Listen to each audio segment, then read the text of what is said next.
refusal of thousands of people waiting. That's your announcements. And we like you. Thank you, Samantha. Good morning, everyone. Welcome to the Overview and Scrutiny Committee this morning. It's been recorded for viewing on the Council's website, and it'll be up there as soon as possible. And it will be in compliance with the Council's standing orders and the Code of Conduct. And if members would like to call my attention, the raise hand function doesn't always work, so please just wave. And thank you very much. Have we got any apologies? Yeah, apologies for responding, Chair. Okay. And any declarations of interest?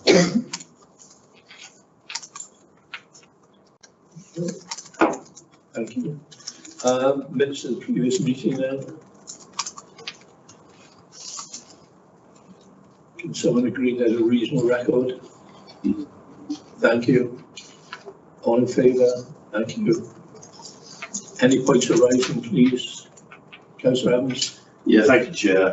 This goes back a considerable amount of time to the update on the community parenting strategy, which has been brought forward in the minutes on a number of occasions.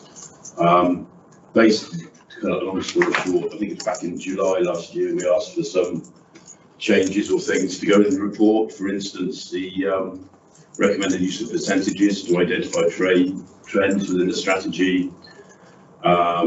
And we looked after children where they from outside Newport. A number of points, and it's disappointing to find out, though we just finally got an update. A number of these recommendations haven't been taken forward. They didn't go to Cabinet, they haven't been taken forward. I've been told they were accepted, but the required changes did not make it to the final document. So it raises a number of questions. Is A, why is there such a thing as a final document? B, why wasn't our recommendations reported to Cabinet? We also told that benchmarking is being undertaken now. Well, why is it only being undertaken now rather than when we asked for it 6 months ago? So I guess those are concerns, and perhaps we could take that forward and find out. Samantha will be dealing with those in her report.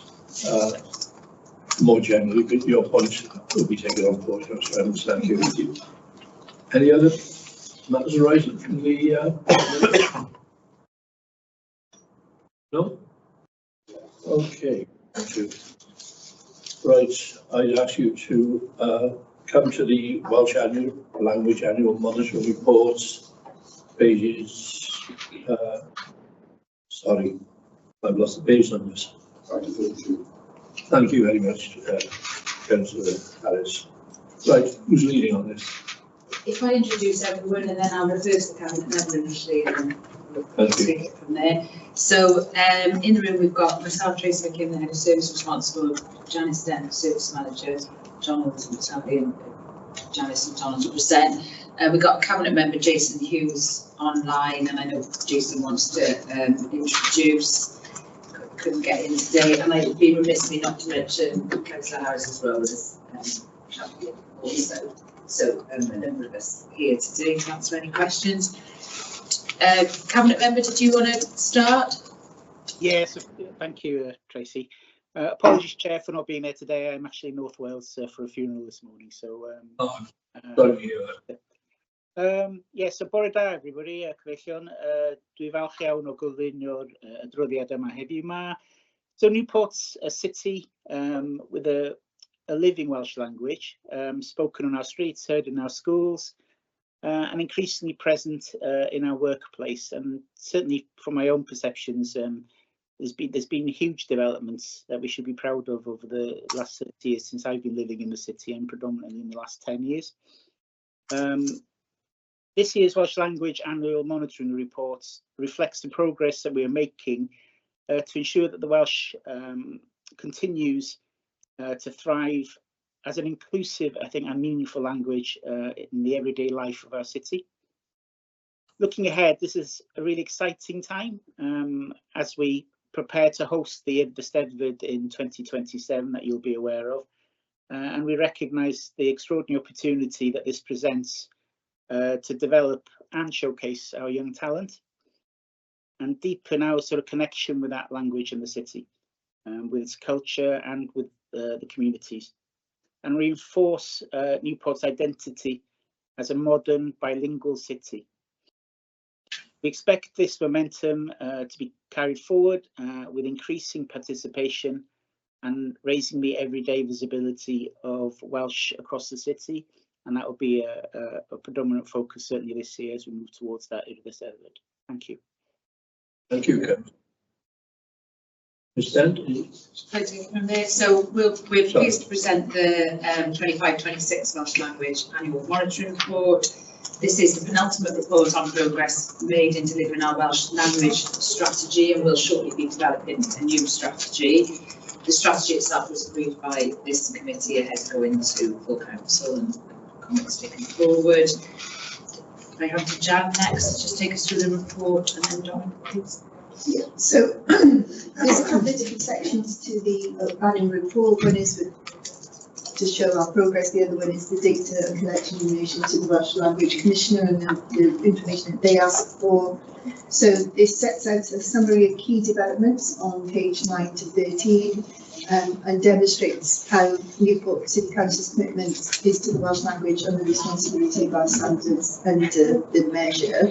We are very much moving from a compliance-based kind of element to Welsh language into changing the culture and how we have to grow the culture from within. So outlined in the report, we remain committed to the Welsh language and celebrating our Welsh language identity.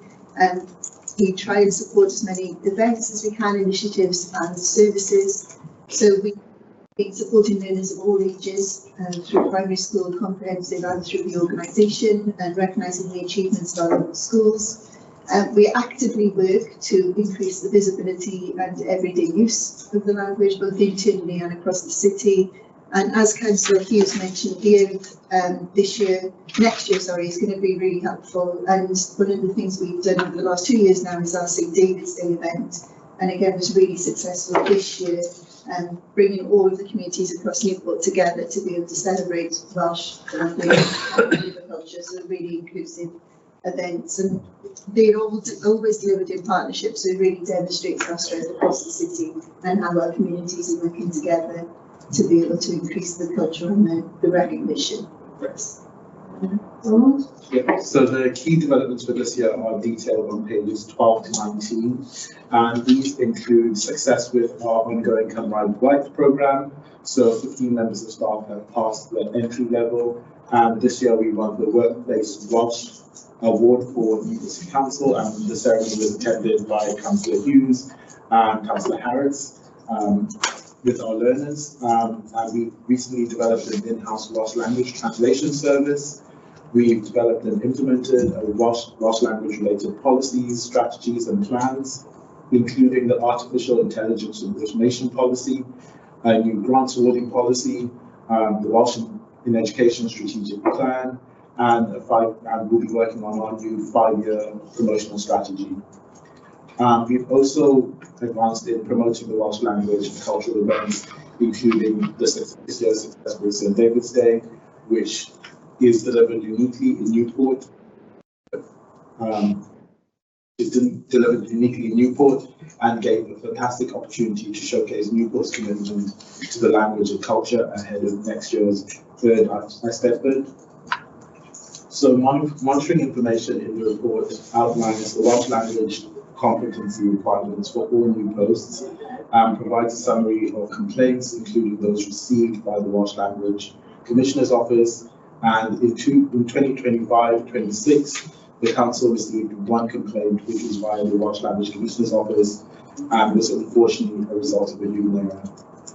So at the end of the report, we conclude with an overview of work against the standards and outline plans to continue to build momentum in 25-26 on pages 24 to 26, and further details are available in the report.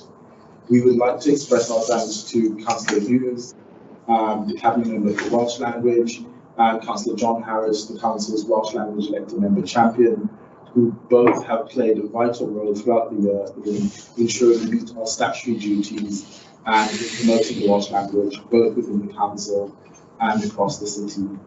I would like to invite members to ask any questions and to agree for this report to be presented to Cabinet for further discussion before adoption or publication in line with statutory timings. Thank you very much.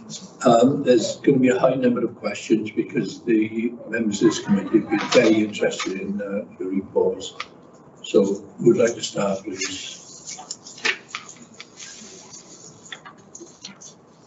we were that shy earlier. Councillor Reynolds and then Councillor Jenkins and then Councillor Davis. Thank you, Chair. A comment first, really, before I put a question. The comment is just to say how positive I thought that report was.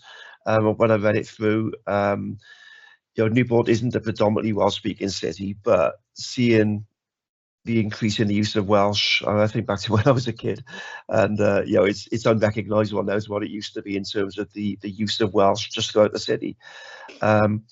A couple of things that stood out for me was the Welsh awareness courses being made available on Thingy, just to make it more convenient for people. And that's, just look at the figures, that's obviously had a really positive effect on staff take-up. And things like just the Welsh Festival that's being held in Newport, the Ymddiheuriadau Steddfod, all these things coming to Newport, it's all really positive. So I just got to say well done to everyone who's contributed to all those improvements in the use of Welsh. My only question, to be honest, is the table that begins on page 28. It shows the breakdown of Welsh proficiency by service area, and it just seems to be just raw data. So I'm just wondering what we're meant to make of those figures, if you like. I think it might have been a little bit more useful if the numbers had been turned into percentages, so we could see the proportion of staff that possess Welsh skills. Or maybe some comparative data for other years. At the moment, it just seems to be a list of numbers. If there's the number 30, it is at 30 out of 300 or 30 out of 50. So that's my only comments really. But everything else is really, really positive. Just one more positive actually. Going back to that table, the one number that really did stand out for me was the number of Welsh users in schools running into multiple thousands. Which that when you look at the future of Welsh use in Newport, that to me that can only be a good thing. But yeah, I just wouldn't mind a quick comment on that table, please, if possible. Thank you, Chair. The issue of percentages, it's something we've asked other report makers to this committee to do in the past. So it's obviously not being transferred from one department to another, but I'm sure it'll be taken on for future reports. Can I come in? Yes, please. Thanks. So first, thanks for recognising the thinking thing, because that's come up in this committee, the online training. Councillor Evans. Yes, So, the transfers of thinking has unlocked so much learning potential. So thank you for recognising that. And we're still bringing everything onto it, but that's been really positive. On the report, on some of the tables, the numbers are really small. So I think there was an issue about percentages being skewed, but what we'll do is we'll review it and we'll either apply percentages or we'll add text to explain, or what does that table tell us? Because sometimes percentages with low numbers do skew it. So, but we will amend that for the final. Okay. Right. And sorry, Chair, can I just quickly come back in on there? Just maybe if the percentages aren't maybe applicable because the numbers are so low, possibly just some comparative data so we can see what the trends are rather than just the raw figures. Yeah, or what does that look like compared to the overall? Absolutely, we'll have a look at that. I just want to flag to the committee. So we've got to get a version online by the end of June. So if you see that online and the amendments are not in, they will be in by the time it goes to cabinet. Yeah, okay. And it will come back to us in percentage terms. So as whether we decide that we like it or we don't like it, we can. We'll come back to you with the amendments. Okay. Councillor Reynolds, the other question? No, that's it. Thank you, Chair. Yeah. Councillor Jenkins? Morning. I would like to ask a question on delivery and impact. What difference has Welsh language made for residents this year? I Yeah. think. Do you want me to take Yeah, the please, I chair? think that's So, for residents who speak Welsh, I think it's made a huge difference. So, in relation to, sorry, Councillor Hughes, did you want to come in before me? No, I'll come in after you. That's fine. So I think Councillor Reynolds did touch on it, that we have got a relatively small percentage of Welsh language speakers within the city. But actually, for those people who speak Welsh and want to access services through the Welsh language, it's actually made a bigger difference for them because it is so small. So the opportunities that people who, Welsh might be their first language or certainly their preferred language, there are much less opportunities for them to use that language and to be comfortable in their language. So even if we think about social services and the active offer, the ability for people who, may well have only spoken Welsh or that's their stronger language, then if they couldn't access that service in Welsh, particularly at some of their most vulnerable times in their lives, then that would have the impact. So I think that's where the impact on the delivery is mostly on our Welsh speakers, but also on people who are in school now, and learning Welsh as an example. So I'm very old. I learnt Welsh in school and in the same area, and I never saw Welsh outside. It didn't happen in Newport in particular. We had one Welsh school which is in Bargoed, and people travelled from Chepstow to be able to get there, and it was a very much school thing. Whereas now that young people in our schools can see Welsh, they can hear Welsh, they can use Welsh as in their hobbies as well. And I think that's where the impact comes from the delivery. Thank you. Councillor Davis. Sorry, Councillor Hughes, did you want to come in on that point? I'll come in quickly. I think for me, it's as a first language Welsh speaker, I've seen the progress, I think, of the Welsh language in Newport over a substantial period now. And I think what's worth saying is when I first came here maybe 30 plus years ago, it was quite a negative feeling towards the language in general. And we can have lots of data streams, as Councillor Reynolds says, but the proof is in the pudding, really. I think at the end of the day, and I think I'll give you an experience of what happened this week for me, where I actually contacted the council as a layperson, not as a member, not as a councillor, for a service, and You didn't manage to get through, did you? yeah, I got through, which was yeah, and I think something stood out for me really was that through that conversation, and we were talking about sort of some of the backgrounds, I was actually asked if I wanted that service in Welsh, and they had a Welsh speaker available to actually present that service in Welsh.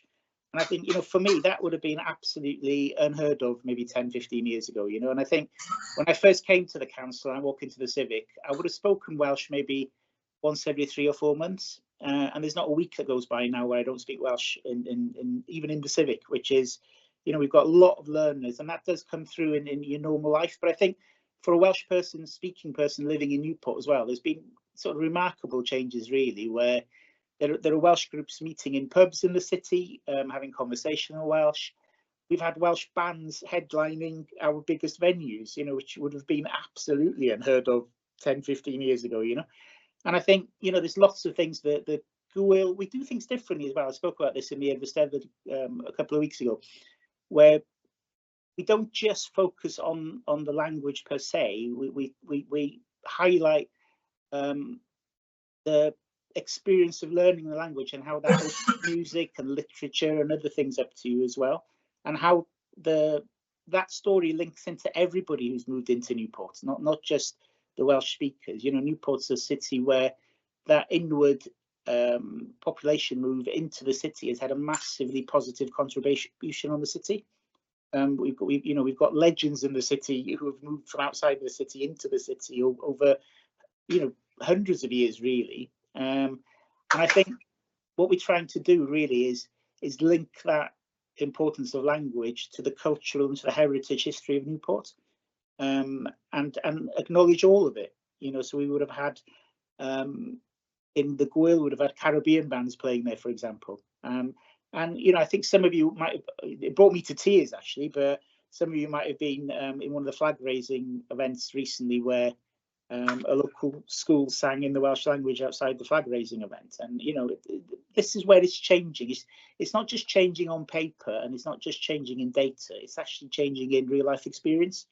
And I think and for somebody who is a Welsh speaker, having that opportunity to to speak Welsh in your own city is really changing. And one of the proudest things for me last year certainly was seeing our own workforce having awards for learning Welsh.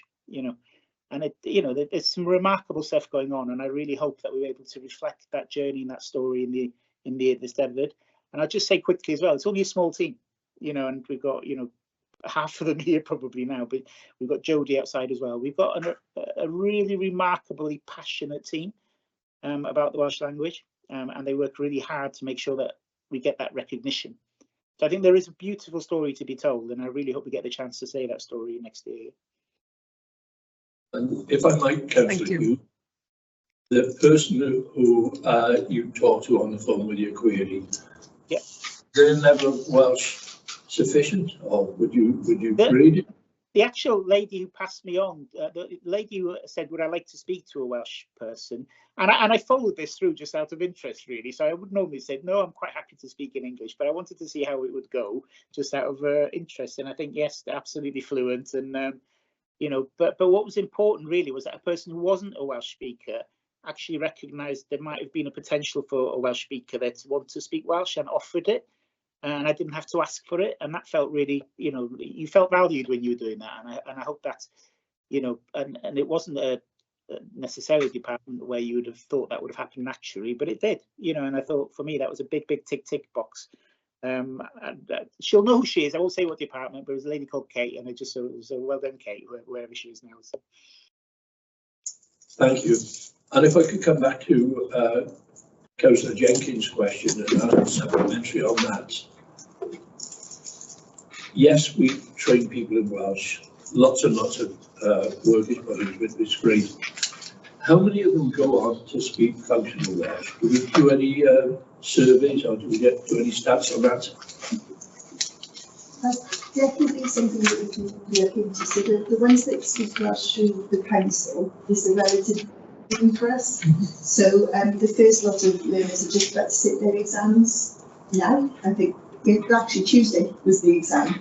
So they're still at the kind of the basic level, if you like, those new people through the scheme. But other people we've been supporting for a number of years through Colleague Gwent. And I know there's definitely somebody in our comms team who's learned through Colleague Gwent since he's been in the council. And his level of proficiency now is really positive. You could have that kind of, conversation with Welsh speakers. So, but it's definitely something that maybe as the years go on, we can look at that progression for those people that have learned through the council and how they then use that. Sorry, I'm not being clear. I didn't mean within the council, I meant across the city. Oh, okay, sorry. Yeah, in general, yeah. Because obviously we're training thousands of people to speak Welsh in theory. How many of them go on to have functional Welsh at whatever point in education you stop? Yeah, if I can come in there as well, I think one of the things is as well, I think when you learn, we've got all the, I think Councillor Reynolds mentioned, we've got a lot of children learning Welsh in schools into their thousands now. And I think the next move from that is to actually open up the opportunities for them to use the Welsh in daily life as much as possible. And I think, one of the things I noticed in Eisteddfod as well, it's great when you've got people who are children especially who are learning Welsh, actually using the Welsh in places like Eisteddfod. And singing and reciting poetry, and I think Councillor Cox will be aware as well. In Caerleon, we have a group that meets in a local pub weekly, and they've been meeting for many years. And some of the people I met there even 10 years ago for the first time are speaking better Welsh than I am now. So there is it is in small pockets. We'll acknowledge that, but I think the important thing is that we do everything that we possibly can to allow the opportunities for those people learning Welsh to go on and use it. And what I'd say to our staff as well is, even if their Welsh is a relatively basic level, get used to using it. It doesn't matter if it's right or wrong, just be confident to use it in small pockets. And that's what we're seeing really. Even if it's Bore Da, or even if it's, Prynhawn Da, just use it, and that's how the language develops in the city really. Okay, thank you. Councillor Davis. Thank you, Chair. Yeah, once again, thank you for the report. It was very pleasing to read. I do have a couple of questions. I don't know whether you want them one at a time or whether you want them all together. You One at a time?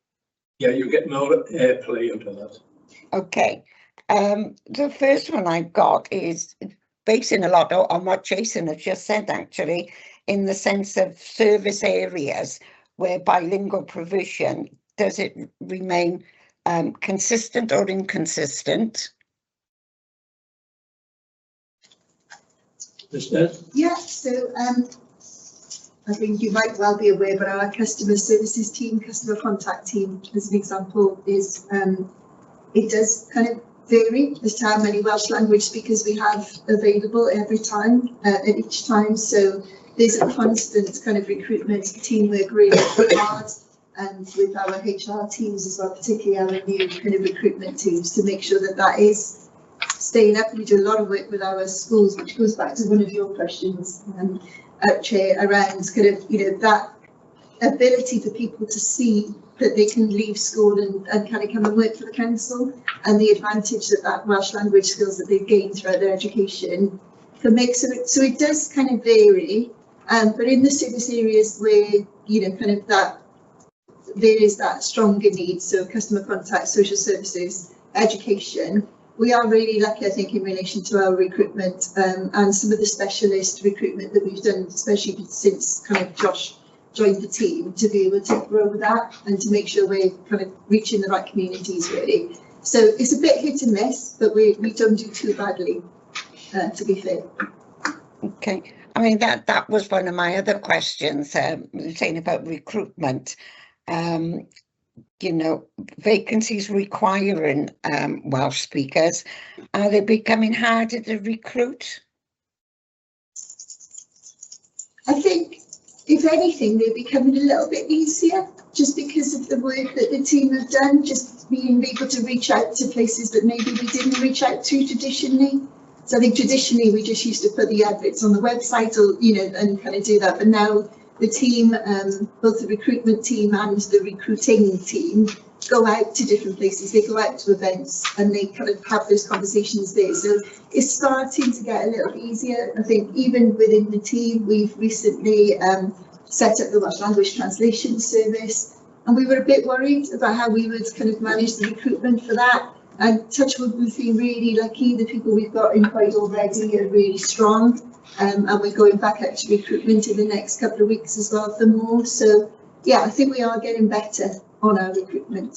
So, and you know, that work with schools is so important, just to kind of recognise and work with those students that actually you can use your Welsh after school, and it's really important for us as council that we can access those skills as well. Thank you. I mean, that leads on to my next question, which can you say which services require, you know, it is the most demanding for the Welsh language provision, or is it the whole, all services across the board?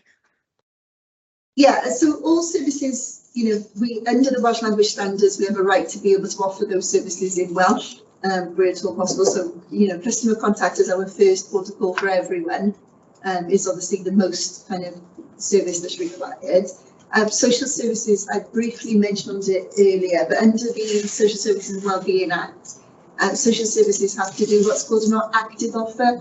So when people come to the service, they have to be asked whether they want the service in English, or they should be in English or Welsh. So there needs to be some provision there to be able to offer that service in Welsh if somebody does say Welsh, and then our schools, particularly our Welsh language schools, obviously the teachers there and the teaching assistants all need to be able to speak Welsh. Those are the key ones, but and that most of them we try and make sure we've got some level of Welsh within each service area. And even if we don't have it at the moment, that's one of the points of the Gymraeg Iaith scheme, is to be able to get people up to that level. If we have got services where there's nobody that speaks Welsh, so the registrar, sometimes as an example, we might struggle. So then we access translation services then to be able to support people to still be able to access that service in Welsh. Councillor, back in on this question.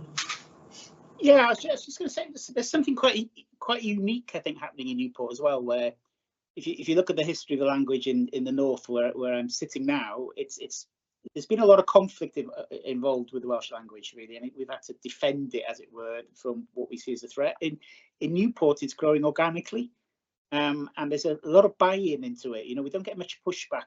I expected a lot more pushback, to be honest, but we don't get much pushback. And I think one of the reasons for that as well is we're quite a diverse city, and a lot of the people, a lot of the children we speak to who are learning Welsh are already speaking 2 or 3 languages, and it's quite natural to them to learn languages. So, you know, underneath all this story, there's lots of other stories about, you know, how we're becoming quite a strong linguistic city in general, and they don't push against each other, they don't fight against each other, and they work with each other. So, you know, we've got, you know, a breadth of people who are already speaking. You know, I've got Hungarian people I know in Newport who are speaking Welsh. You know, I've got family members who are Hungarian who speak Welsh. So I think that there's a real unusual story happening in Newport, and I think it'll be interesting to see how people learning languages also makes people very tolerant as well to other cultures and language and heritage around them. And I think I see a bit of that happening really in Newport, which is very, very unique for me, really coming from a North Walian background. So I think there's a nice story coming along there. And I just recognise as well that, you know, I haven't touched on it really, but we've got incredible individuals and organisations in Newport working alongside us. We've got, you know, Meithrin, Mentor Iaith, we've got people at Elin, we've got really special people in Newport who are recognised in Wales really as for their contributions to the Welsh language, and they're here, they're based in this city, you know. So, you know, there's some really nice potential social cohesion work and cultural and heritage work going on as well alongside that. So we'll see how that develops. I think it's going to be interesting over the next few years. Yeah, I think what you're saying there is the fact as well. It's like you said, 10, 15 years ago, things were different, and it was mainly Mid and North Wales were Welsh speaking, whereas now, especially with children in school, their parents want to learn as well, so they can converse with their children, and it's had a snowballing effect. Yeah. And I did at one point contemplate learning myself, but then I thought, no, I can't, an old dog can't learn new tricks. So I passed on that because I understand it's the hardest language to actually learn. So I just got odd words that I can say, but I think I'll probably stick to that. You haven't tried to learn Hungarian, Councillor. That's really up there with the hard ones as well, and Finnish, but I think, you know, I took some friends to see a Welsh band in Newport a couple of weeks ago, and, you know, they weren't Welsh speaking at all, but they actually really enjoyed the music as well, just for its music's sake. So I think, you know, we're opening up a whole new sort of world to a lot of people. I think, you know, a lot of them might well go on to learn Welsh or want to learn Welsh, so they can open up literature and read new books, and there's all sorts of stories there. It's you know, we tend to focus a lot on the negativity, but I think, you know, what you'll see in Newport is the team is focusing very much on the positives, you know. Yeah, thank you, Chair. You're content, thank you. Councillor James. Thank you, Chair. I just wanted to ask about the flexible options. So it's great news that we're offering flexible options for staff members learning Welsh, but it looked like it was only for support staff. So I was wondering why that was and what the uptake was like. Thanks, Councillor. Can I just clarify, do you mean the Welsh language lessons or the Welsh awareness on thinking, which? It doesn't matter. I mean, to be honest, sorry, you're on mute, Councillor. I literally just wrote down flexible options. It was yeah, answer either way. And if it helps, it was on at the bottom of page 4, crossing into page 5.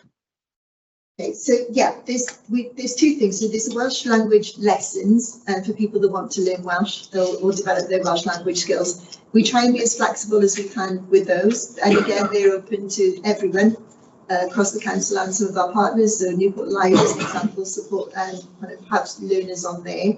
the Thinky course, which I think is the talk that you're talking about, that is open to everyone, but one of the drivers was for support staff, because it used to be online, and our support staff were saying that they found it really difficult to be able to access that on Teams. And so even though we've seen the increases in the textures around the frontline staff, it was only because they were the ones that were experiencing more of a difficulty in accessing it. So all of those are still open to everyone, but it's made a biggest difference for those in frontline support roles. If I could just come in I with- found the relevant section, if that helps, and it does say flexible options such as online self-study and short introductory courses are also available to support staff who are unable to commit to weekly classes. So it is learning rather than awareness, going on the context of the previous paragraph. And I'm just wondering if that's extended beyond support staff. Councillor, sorry, I think that's badly worded. Yeah. I think what that means is, I'll just check, To assist staff. Yeah. The flexible options are available to all in order to support staff. Do you know what I mean? I just think it's badly worded. Anybody can access things. Councillors can access. So support the verb rather than support the noun. Yeah. We do, as Janice said, we do have to focus on people who have frontline jobs who can't just come kind of off the shift. We do have to do work around that. But that particular sentence, I think, is just badly worded. So we'll amend that. No excuse now, Councillor James. We'll see you on the next call. Sorry, I couldn't hear you at all then, Councillor Hughes. I said there's no excuse now. We'll see you on the next course, is it? Well, that's partly why I was asking, actually. Great. Councillor James, before you go on to your next question, I think Councillor Evans wanted to come in. No, you don't. Please carry on, Councillor James. Okay, yeah. So I think Councillor Reynolds touched on this, but didn't quite get there. On going back to Appendix 1, we've obviously got skills by service area. I was just wondering, has every single staff member self-reported, or is it just so it's not mandatory? That's fine. And I'm just wondering, could we have in future how many by service level? I think it's really important to see whether or not our senior staff members are leading from the front on this. Thank you, Councillor. That's something we can definitely look at. Even if we can't do it for this report, we'll look at it for next year. So that's great. Okay, thank you. Next year's report will come to a different council. It'll be beyond the elections. Yeah. But it will still be a statutory requirement, so it will still be.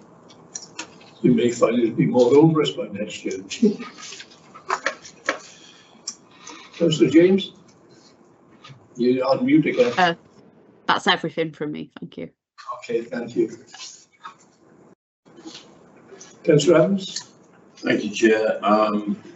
Aims and objectives report, clear, concise, very happy with most of the report. I do have a concern looking forward. It's point 8. It's actually on page 18 and 23 of my report, because we have two different set of reports.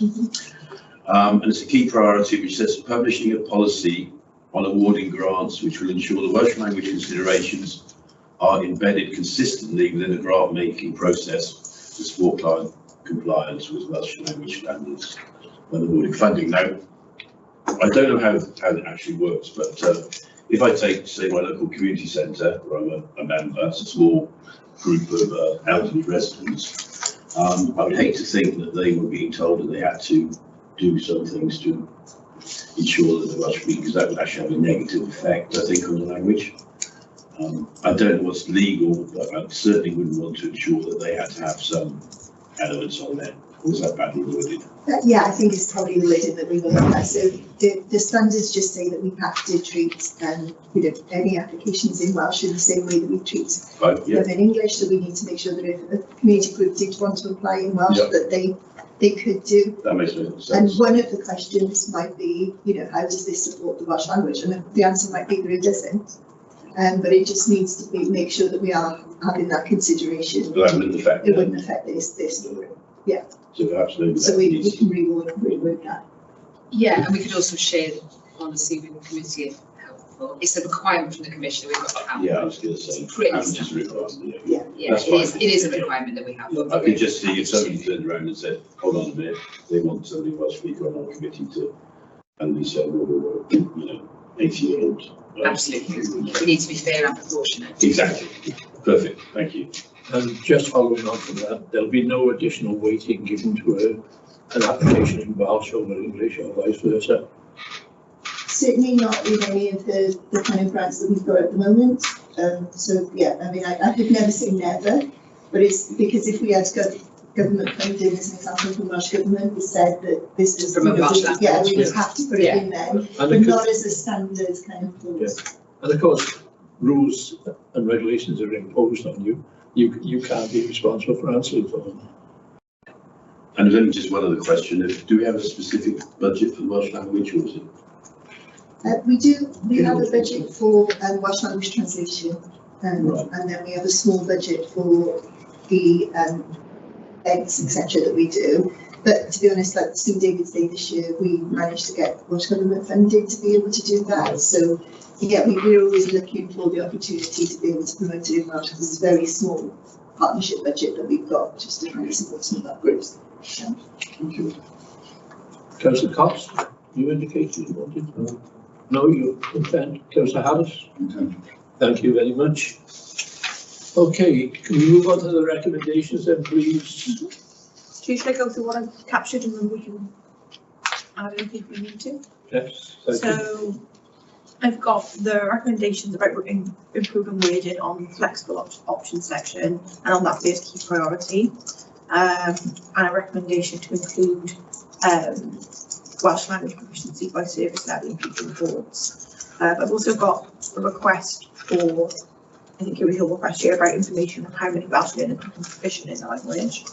And Teresa captured you saying about sharing the guidance with the committee from the commissioner. And aside from that, I've got the committee. No, I meant policy. Sorry. Yeah, which references Policy. the grant policy. Got it, no problem, thank you. And then aside from that, I've got committee to come up with a report, unless there's anything anyone wants to add or amend.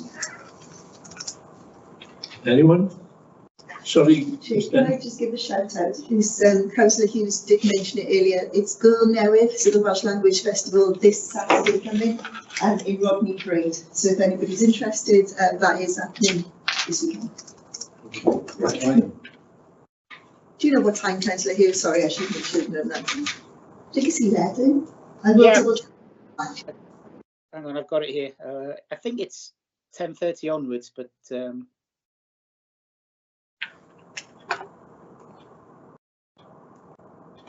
and that is run by one of our partners. So there is a mental cast network event. So should be a good day out if the weather stays nice. I think the recommendations from the committee are very favourable. One thing perhaps we haven't touched on, appropriate areas of development. Do you feel that we close out on that one? Yeah. No, it's a question. If they believe they're happy, you should be very happy. Thanks, We're happy. Yeah. Thanks, and we'll give you a strategy, we'll come back to you anyway, obviously. Yeah. Thank you very much. hello. Thanks, Paul.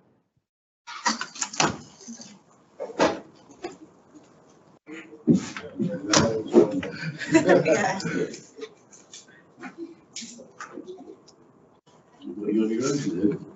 Yeah, Trish might send his apologies. He's spoken to Joe, but he's had another commitment, so apologies to change mine.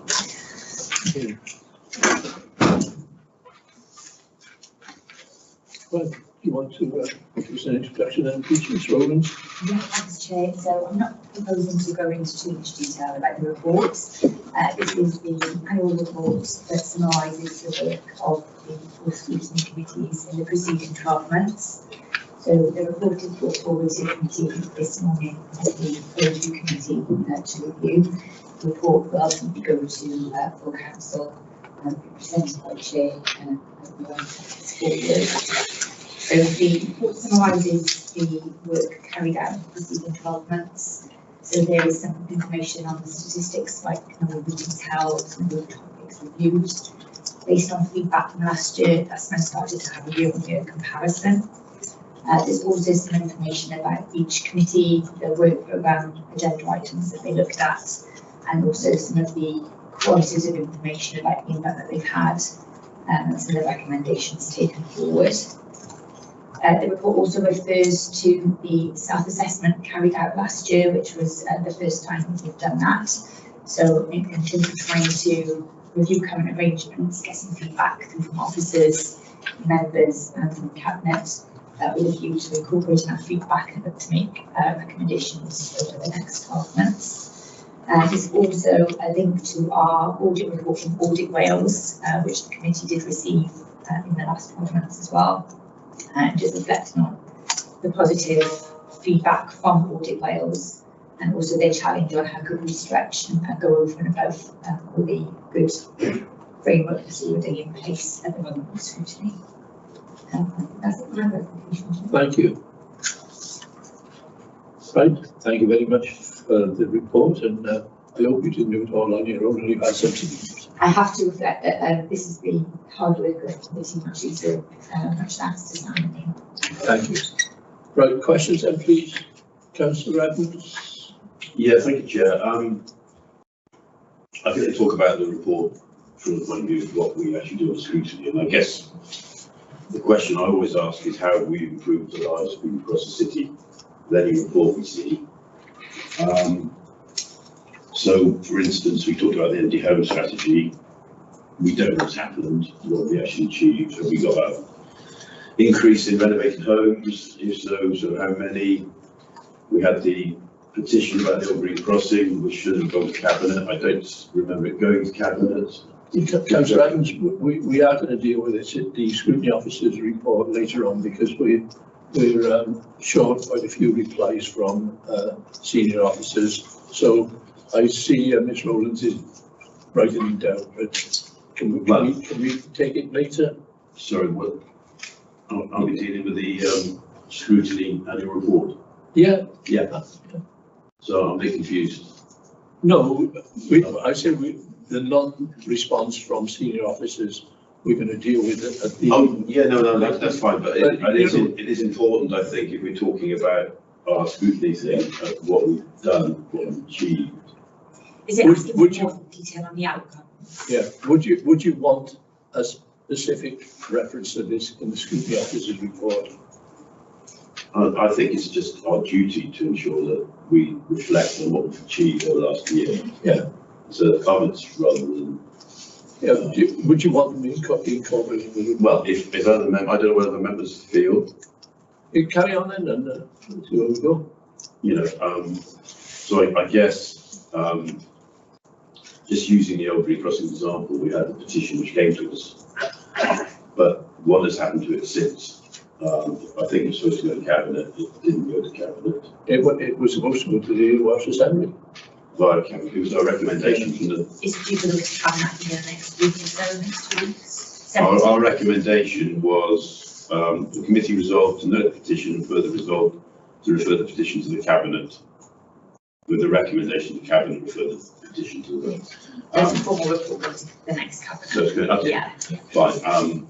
I guess it's about the sort of time it takes to get things from our meeting back in March. So I certainly hear the points and the recommendations. I know that the team votes in the recommendation table, and that's tracked as an agenda item each meeting.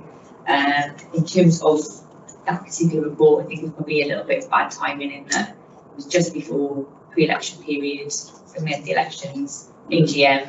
So yeah, certainly I think that usually would have a swifter turnaround time than that.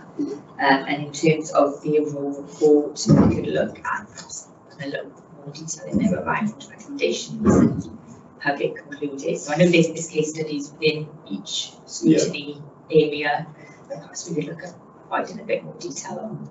Perhaps you mentioned some of the facts and figures there. We could look at that. Yeah. I think somebody else can raise some other things, so I'll let them know. But you're content at the moment, and you can come back if necessary. Yes, thank you. Councillor Davis. Sorry, did I get you? Thank you, Chair. I just got one question really. It's regarding public engagement. Has it improved over the last year? So I think this is a universally accepted area that we would want to improve and develop. It was certainly a bit of feedback in our Audit Wales review, but also something that committees themselves have reflected upon. So it is good timing in one sense in that we are due for a review of the Council's overall participation strategy. So that's where that work is currently being scoped out. But we've also started to talk about it with the scrutiny chairs. So yeah, certainly an area we need to improve on. We have seen some levels of participation. I know I've certainly seen some very busy public gallery areas in the past. And we've also recently, as Councillor Evans mentioned, had a petition which met the criteria to be considered by scrutiny. So I think we've got a strategy in place. We would like to develop it and improve it, and that's certainly something we'll be doing alongside members and officers. Yeah, definitely an area to work on. Okay, thank you. Thank you, Chair.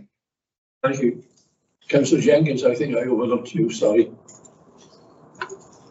That's okay, thank you, Chair. Some examples where our scrutiny meetings have changed the outcomes. I think it'd be really useful for us to have some of that information. So that's one thing. And then I want to ask the question: how are we improving feedback loops from Cabinet on scrutiny recommendations? So I think one of the ways we've improved the links is the recommendation being considered as an item at every meeting. So I know we're going to go through that at the end of the meeting here. I think there's also been a trend within the last few years actually of Cabinet members attending items when they're being brought to scrutiny. So I think that's an upward trend and that continues to improve. I also think there's some really good examples. The budget one is the one that springs into mind of the feedback the scrutiny takes back being considered as part of the final decision-making process. Does that answer your question, Councillor Jenkins? Yes, that answers the question. But would we be able to have some examples where our scrutiny meetings have changed outcomes? Yeah, I think there are some examples in the case studies, and there's two for each committee, but we can certainly look again on Councillor Evans' point as well. Yeah. With the data there. Okay, thank you. Thank you. Councillor Cox. I just had a sort of minor point and then wanted to follow on from some of the points that have already been made. In the report itself, that there's, you know, I'm looking at the moment, where are we, page 46.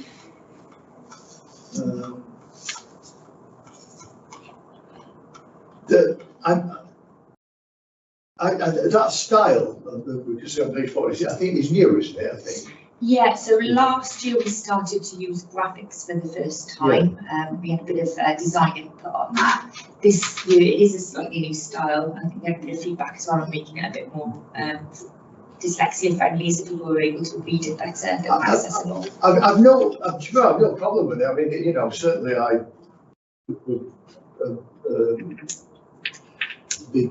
applaud you and looking to make it more accessible, more presentable, you know, less forbidding to somebody looking at that. The only comment I had is that it's got it's got the number of meetings, items considered, then it's got outcomes and action, and I'm not really sure what outcomes and actions means. I wonder if it benefit just by a little definition actually. So two things. There'll be all the recommendations and all the actions we have over the year. So everything we track in the tables at the end of the meeting, that's how many we've had over the year. Well, I understand that. I'm thinking if I'm a member of the public who's never been to one of these meetings and doesn't know how it works, and I looked at that, the sort of outcomes and actions, I've been up that.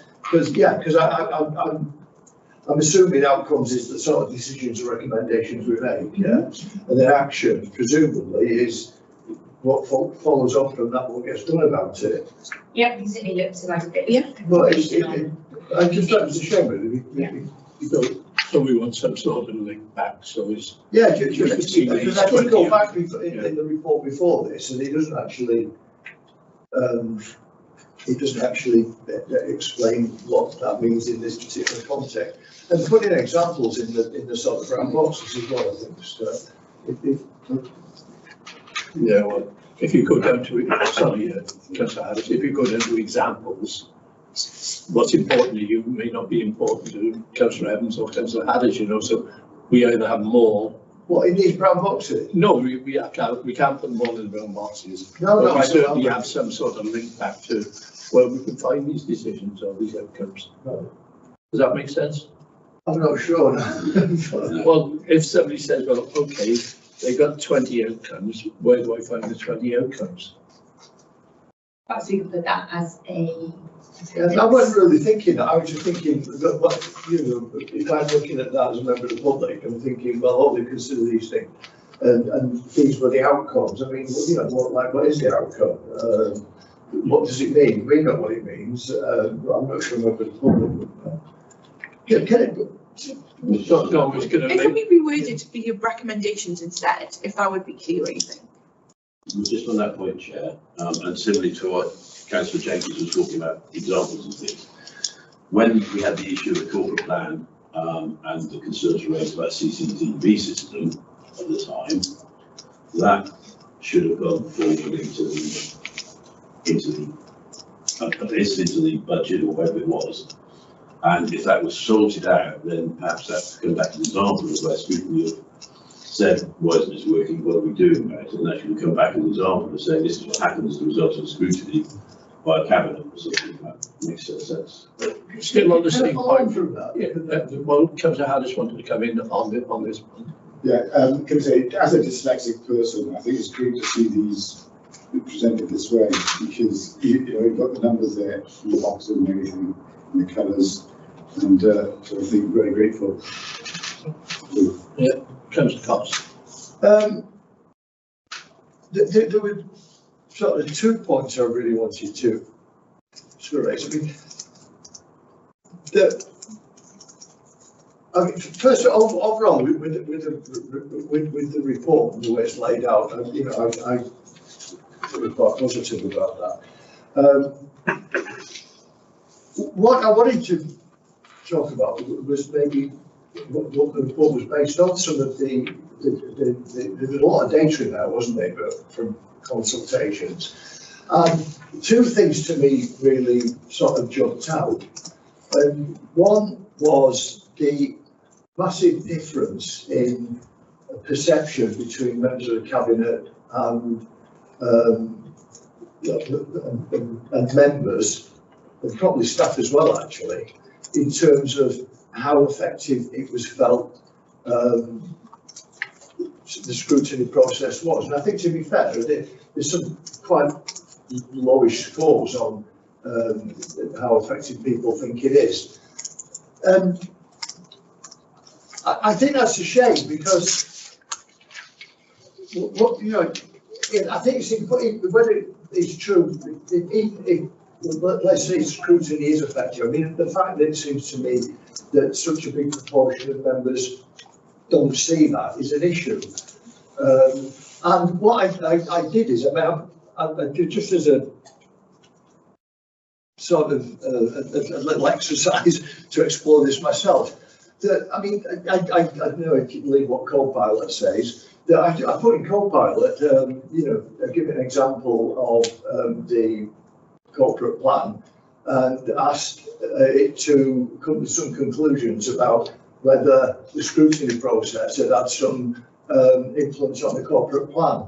And it actually came out quite strongly saying it did, and gave a list of examples here of recommendations made by the committee and what happened to them when they got to the cabinet. And I mean, so with things like AI, it should be a lot easier nowadays, I would have thought, to sort of demonstrate the effectiveness of scrutiny. I mean, this makes you people up. It actually says at the end of the AI report that this demonstrates that scrutiny is not symbolic. it has a direct documented impact on council decision making. So I think there's a better story there than people perceive, is what I'm saying, I suppose. Yeah, I think there's probably a couple of things that I would pull out of that. So we did the survey of members. It was scrutiny members at that time, so everybody sitting on a committee, 29 members in total. I think we had 40 responses back, so quite a small sample size. And I think it was 65% of those that it did get back to us said they strongly agreed that there was value in scrutiny. So I think there is a positive view of scrutiny. That's certainly borne out in the feedback we had through Audit Wales as well. They could certainly see that there was an impact that scrutiny was having on decision making. Certainly interested about the AI point, so I think we'll have a little test and see what that like. But you know, if there's something about this report that isn't saying that we think that scrutiny does have value, does have an impact, I think we probably need to go back and have another look at it. Well, if I look at actions, the only, correct me if I'm wrong, the only concrete action I can see there in terms of feedback is it refers to that in the actions, and it mentions that we're no longer going to use this phrase. I can't remember, is it the phrase that it was noted that no longer be used as a recommendation, but it doesn't really say a great deal of what's going to be replaced by it, and it just seems to me it's a really important area. And if I just, one other area that jumped out at me was as well, it was about reports that both members and I think officers as well, to be honest with you, actually we're far from positive, let's put it like that, about reports, and there was from officers, I was quite surprised actually, it was quite a high percentage of officers actually commented on the reports and comment on the system in general, and made the point that really they weren't quite clear about the system, and they weren't quite clear about report writing, etc. And that certainly came out quite strongly from members as well. There was an issue around reports. Yeah, I'd agree with that. I think we've done quite a lot of work to try and put some support in for officers. So we've got an internet page that's set up, it's got all the templates in there with guidance, there's information about the dates that certain things are required, which go for more help, those kind of things. We've also done quite a lot of training with officers. We've had sessions at Your Managers Network. We did something at the conference day last year. We've also been going into team meetings, and obviously on a day-to-day basis we do provide some support and guidance to officers who are tasked with writing reports. I think it's probably a big difference between being in a role where you're writing reports on a really frequent basis and it's something that you get used to and you're practicing it all the time, and then maybe somebody has been asked to do a report once every 6-12 months. So I think we certainly recognise that and are trying to put as much support in as possible to support officers. But yeah, we want, I would say, I hate the phrase we're on a journey, but I don't think we're there yet. It's a shame that comment was that people felt like that actually, because I mean, officers, it's fairly obvious to me that officers put a lot of time into writing reports, and I cannot but think. We don't want to try and drive everybody into a straitjacket, because I know some people have come along and tried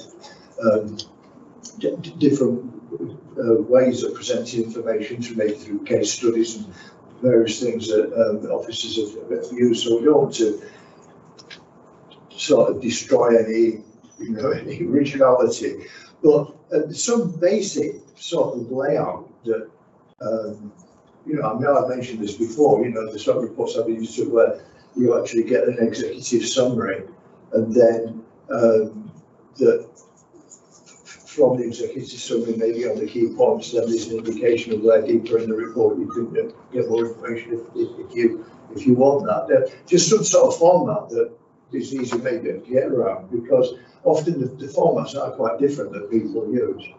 Yeah, and I think the slightly different report templates for different types of meetings on it. So this scrutiny reports are slightly different to decision-making reports, for example. So I think there is information on the points that we made in the guidance to officers. We do include that as part of the guidance. But I think it's probably just one of those topics where we're never going to be done on the training. It's something we're going to keep visiting and go through and adapting to what we provide to officers. The other interesting point is one of the challenges that Audit Wales gave us. So their assessment was we've got everything in place in terms of requirements for scrutiny. We're meeting everything we need to be meeting. However, what they would like to challenge us on how can we do scrutiny differently so it isn't a paper coming to a committee and being discussed there. So that's something that we are starting to explore and think about. Is it site visits? Is it Q&A sessions with people making use of services? So just trying to think outside the box while a report that comes across the desk and is considered by the committee. So it's not to say that it's still a huge role for reports, don't get me wrong, but just trying to diversify the approaches that we take on reports. And auditors don't like formulaic reports because they feel it's rather a box filling exercise. When I was an officer, the author of a report would ask for your comments. Well, your comments got anonymised, and then you found it very difficult to see in the report if you work for a large department where your bit was, and you really struggled to find it, even though you knew you contributed, but somebody else had edited it out or even changed it. But then if you come under the corporate structure of that particular department, it's quite an art. It comes around.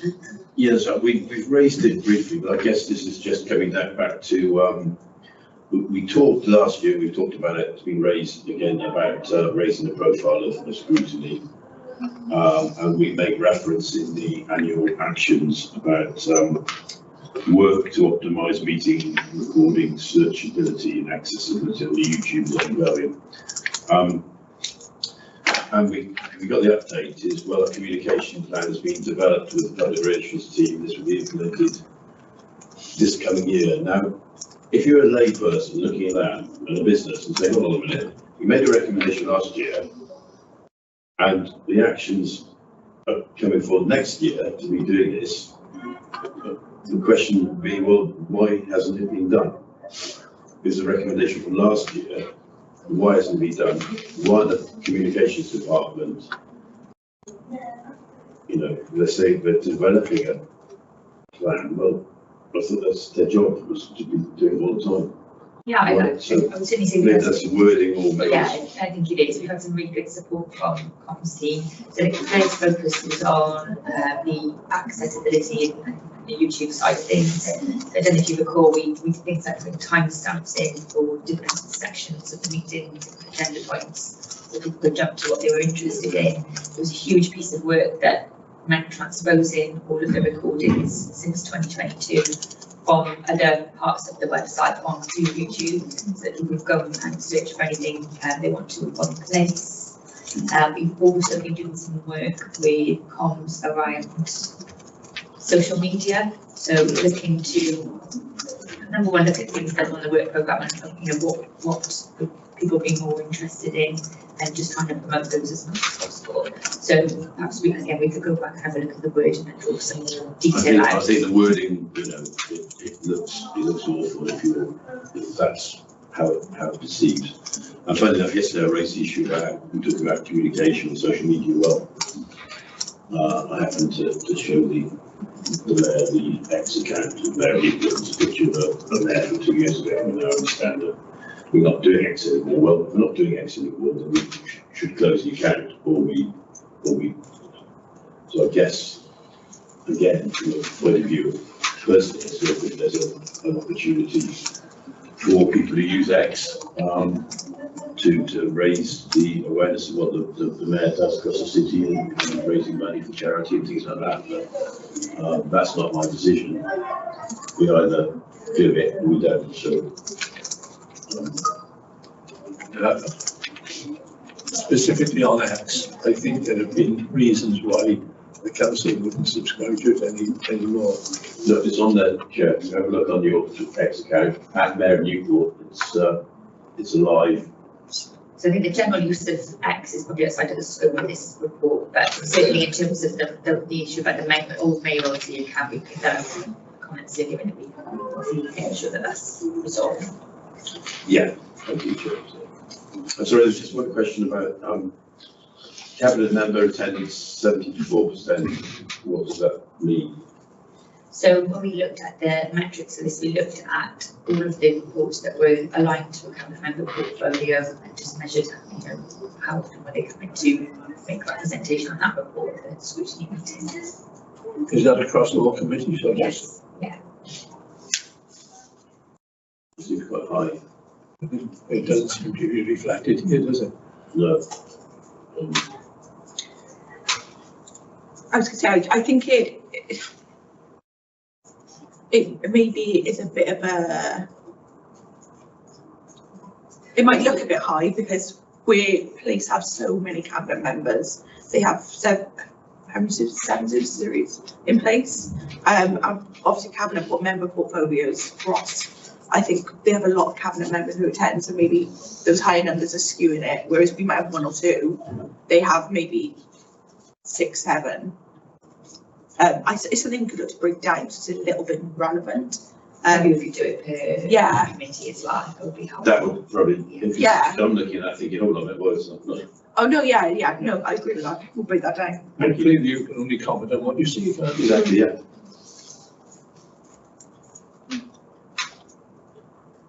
Done with that one?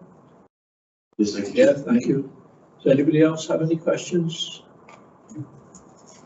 Councillor Davis. Thank you, Chair. It's not a question, it's observation, really, and it fits in with what Councillor Reynolds was saying earlier. I noticed on page 58 where there's going to be support and guidance put in packs for new councillors, which I think is an absolutely brilliant idea. I remember my first ever scrutiny meeting was with Matthew and the chair in the chamber, and I've got to be honest, it absolutely terrified me. And then when Matthew said about are you new, and I thought, oh, instantly you can see I'm struggling. But yeah, I think there is a fundamental issue that we need to be providing new councillors, or even some of us old councillors, the support and guidance that we need to know what scrutiny entails and what we should be doing within it. So thanks for including that as well. Thanks, Councillor. I think that's a good point, and we're just starting to look at the induction programme again for next year. So there's a bit of a fine balance, I think, between all of the information that councillors need at the beginning and, you know, to be welcomed into the role. So trying to make sure that that's done in the right way at the right time, but also again continuing the ongoing support that we've done over the past few years. So coming back to topics, revisiting them, you know, getting some feedback like we've done in the staff assessment, so that we can make sure that we shape it to best fit. Okay. Right, thank you very much. Maybe it would benefit if you would stay for the benefit as well. Excuse me, officer. Do you want me to go through the outcomes? Oh, yes, sorry, yes. Summary? Yeah. So the recommendations I've captured are including examples of where scrutiny has impacted change, a recommendation to reword about the recommendations, outcomes, actions sections, just so that's a bit clearer. And Leanne, I noticed you said about appending our master versions of the outcomes and actions for the year. The recommendation to break down the cabinet member attendance per committee, so it's a little bit clearer, and maybe doing that as a percentage and a number if that helps. And then that's all I've got, unless there's anything anyone wants to add. So we're not asking for any changes, really. No, You're basically content. I think Councillor Reynolds is Content. Councillor Reynolds? Yeah, don't worry, Chair. I mean, I was going to follow up from Councillor Davis's comments, but to be honest, it's more or less been covered anyway to do with the training. I mean, the only comment I was going to add was for scrutiny chairs as well. I mean, the training is great. We all have the training. It's just a reminder really that I think follow-up training and refreshers are just as important. You know, just because you've heard something three or 4 years ago doesn't necessarily mean that you've retained all the information. So I think those refreshers are key, but also for scrutiny chairs, it was mentioned earlier on about public involvement in scrutiny, which is, to me, I think that's absolutely crucial, that, you know, that public facing and public acknowledgement of, not acknowledgement, that's the wrong word, understanding really of what we do. So that's all I was going to say. I didn't sort of jump in because I didn't think it was that important. I was going to mention about attendance as well, but I think Councillor Evans mentioned that earlier as well. So yeah, thank you, Chair. Yeah, the point you made about public engagement is something that we looked at yesterday at the Chair's meeting. And one of the ideas that came up was perhaps we could have scrutiny meetings in different parts of the city. You know, the library was suggested, schools is a possibility, but the IT would have to be up to it, because those of you who've been on these committees for a few years know that we struggle with the IT originally. If we go into a new venue, that might be a little bit onerous, but it's something the officers are actively looking at, how we can become more in touch with the population. Okay, so it is being looked at. Thank you, Chair. Do you want me to go straight into our scrutiny advisory report section? Yeah, right. So we're content with Councillor Jenkins. I didn't know whether to ask it or not, but I'm going to anyway. So, future focus. Which one or two actions next year will make the biggest difference, and how will we measure success? So, obviously, by not everyone's happy with how scrutiny is presented. I can't get my words out. By members and by officers. So, what two actions can we take to make it a big difference? If that makes sense. Yeah, so I think certainly the top one would be the participation and the public engagement. So I think that's been reflected from members, also from Audit Wales, and I think it's something that the public would welcome as well. So the review of the participation strategy is probably the key focus. I think the second focus is going to be making sure we've got the induction and welcome and support absolutely right for incoming members next year. That's not to say in the interim we will be doing training for current cohort members as well.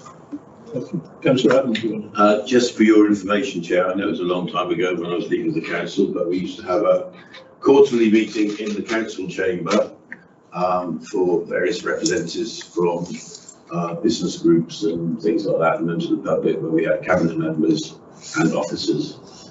And I can assure you, quite often they weren't pleasant, but it was a necessity, I think, to say that we did talk and listen to people who use the city centre as a main centre. Just for your information. Well, maybe that's something you can bring up when you have the meeting with the leader and the other leaders of the groups. Yes. Thank you. Although we had one yesterday. Did you? And our last one was on the 2nd of October, so I think we're just at the beginning of starting to look at the participation strategy and carrying out a full review. So there will be lots of opportunity for all members to have say about what they would like to see forward. Okay, thank you. Sorry. That's okay, no, jump again. That's fine. And actually it leads really nicely into the first thing I wanted to talk about under the scrutiny advisory report section is the chair's already alluded to it, so we did have a meeting with the scrutiny chairs yesterday, and one of the topics we talked about was diversifying methods of scrutiny. I know Leanne's mentioned it as well. We do currently have a table that we've whipped up sort of in collaboration with the partnerships team with some suggestions of different ways of engaging in different methods of scrutiny. I'm going to share that after the meeting with the committee, and if you've got any suggestions or any ideas about how we can do different types of scrutiny, or even just to build your own knowledge and experience, that would be really, really helpful. We're going to add that as a standing item to the chairs meetings as well, just sort of for info, so that will be reviewed regularly. If I start then with the outcomes, there isn't an outcomes table attached to this as we're up to date. there are some outstanding actions that you'll be able to see.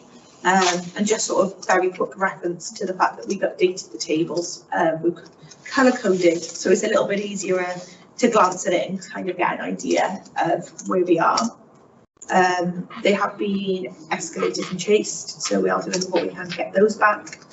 And then finally on the forward work programme, members would have seen this already. We circulated it in March, I want to say, for comments, and any comments have been taken on board.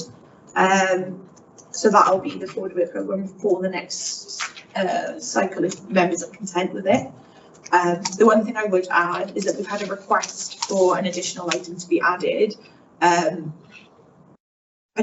know committee don't like agendas longer than 2 items. So my suggestion would be we add an additional meeting for the 3rd of December, and that item is the new climate change strategy as we're coming to the end of that plan.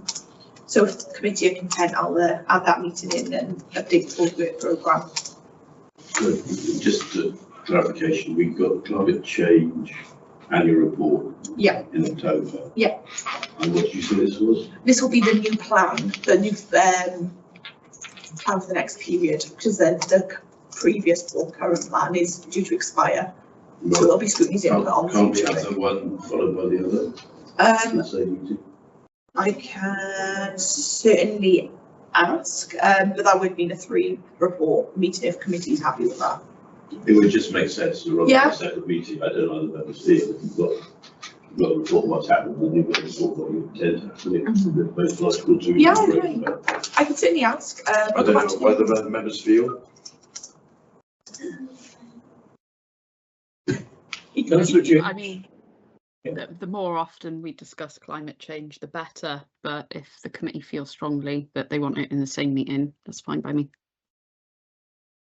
Well, talk to the head of service in that area and ask if it makes any sense to close out one and open another. Yeah, I'll go back to the report authors and see if it's possible, and I'll get that updated. Thank you. Could I comment on this? Sorry, am I going out of term? The actions monitoring makes it look as though we've got the worst set of officers in the world because there are no closed out items on here. Yeah, and I think we have had closed out items. We have, but they're gone. They've been completed. So and they've been taken off. So hopefully by the next meeting, some of these will be green, and we'll have updates about them, and we'll be able to see it looks a lot better. And are you saying? I suggest that, Chair, if we don't at the next meeting, that the head of housing comes to explain why we haven't had them, because it goes back to October. I don't think it's unreasonable for us to. Well, I think it's unreasonable we haven't had a response since then. So request is attendance, certainly. I think that's the James. Oh, sorry, James. Can we talk about planning as well, please? Planning. Yeah. So when the cabinet member comes in for housing, can you discuss housing and planning? HMOs, perhaps. Not just HMOs. Is what am I having issues with at the moment? Is retrospective planning. Yeah, but retrospective planning for HMOs. Yes. In particular. Where would planning normally go? We're talking about a seminar rather than a report. Yeah, I think that's sort of outside of the scope of what we'd be asking him to come in and speak about. Yeah. That might be better picked up directly with David. If we could get a bit more information offline, Councillor Jenkins, about what you're looking to get out of it, and then we can perhaps consider whether it would be a report or something that we would do with that. And if it was to go ahead, possibly licensing at the same time. Thank you. Question back there, yeah. But I don't think these items would normally come to this committee. No. They would go to other committees, although I'm not sure where. Place. Yeah, that's with the Directorate Falls. Okay. Place. I wasn't sure. Thank you. So it's place then. So Could you advise Councillor Jenkins when the next place is that we're planning? If I give you a call after the meeting, Councillor Jenkins, would that be okay? And if you're going and you want to raise a point, could you ask the chair of that committee if you can indeed speak to that committee? Sorry, Councillor James. Yeah, okay, right, yes. I see what you're saying about all of these red actions, but actually all of these are from 2025, aren't they? You know, there are no actions on this list from this year even, but there are no notes. So if a member of the public were to come onto this, and you know, of course they can, it's on the public website, there's no explanation as to why we've been waiting, for example, since July 2025 to hear more about the redesign of children's services. And also there's no notes to say what we as a committee have done to follow up on those actions that have been outstanding for that length of time. So I'm just wondering if that can be improved, if, you know, any comment from the officers as to why we haven't resolved the actions can be put in there, but also from us, like, we've chased on this date, we've chased on that date, so that, you know, anyone that stumbles on this actions planning has the full picture. Then we can update going forward. Yeah, and that can be easily done because we have chased on. Yeah. Oh, I know we have. I just want it made clear to other people that we have. We have, and we'll continue to. So the chair can show that, yeah? Yeah, we can do that going forward, yeah. I don't, we're back on that, I don't understand the ongoing. So is it never likely to be closed out? I think with ongoing, it means that it hasn't happened yet, but it's planning.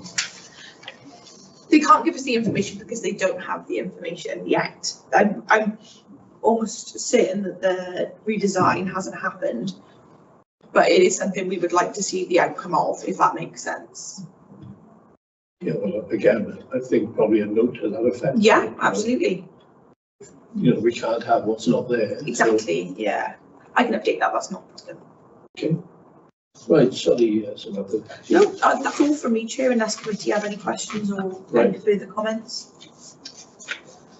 Well, we've taken on board that point of yours, Councillor Evans, about this climate change. Yeah, I've made it. Thank you. Okay, thank you very much for your attendance this morning. Thanks all.